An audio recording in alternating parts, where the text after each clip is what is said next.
But hey, works better for performance, and they had to spend the money putting bypass diodes in.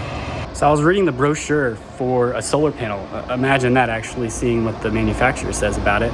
And specifically these flex panels. This one here is a 200 watt flex panel, and every single one of these cells, so this being one cell here, is in series with each other. So it's like 93 volts open circuit. Super high voltage panel, relatively speaking. And they were saying that this thing has bypass diodes and is highly resistant to partial shading. And so I was like, well, I may as well play with that, because nobody likes losing wattage on partial shading. So here we can see I'm getting 55 watts, and don't mind that being super low. It is laying flat on the ground, and it's like 3 o'clock in the afternoon here. So, you know, not the greatest sun. Hopefully we don't have too many clouds here while I'm testing. You can see the max power voltage is down around 52, 53. And I've got my handy little toolbox here. Just gonna see what this does when I shade, in my opinion, a fairly significant portion of that panel. Does not actually affect it as much as I figured. You can see the voltage has definitely gone down, so it does appear to have some bypass diodes. And I'm wondering, you can see the little bumps in here, and they said they're low profile bypass diodes. I think that's what those are.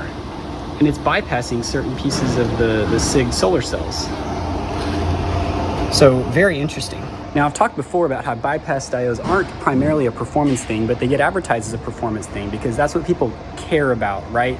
I don't care as much about what has to be built into a solar panel in order to make it safe. I just care that it passed the UL certifications in order to be safe. And I figure that's good, right? But bypass diodes historically are not a performance thing, they are a safety thing.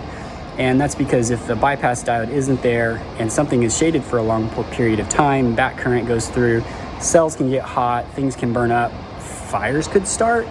And from what I'm reading, and I've read about the first solar thin film, which is a similar technology as these. I don't know if it's SIGs specifically, but it's definitely more like a printed rather than a mono or polycrystalline type of thing.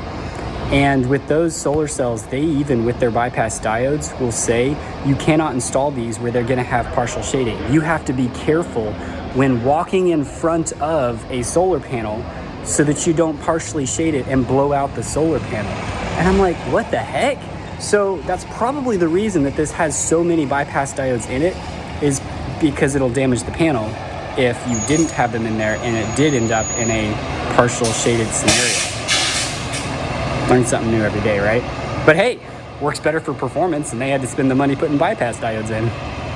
You know, this is supposed to be really good in low light conditions as well. Let me just pull it into the shop here to where it doesn't have any direct sunlight. I should put a control on it. Okay, so it's got full sunlight right now, and it's at 55 watts. Let's pull it into the shop here. And these things move easy. Okay, so now it's just sitting in the shade. Oh, well, that's disappointing.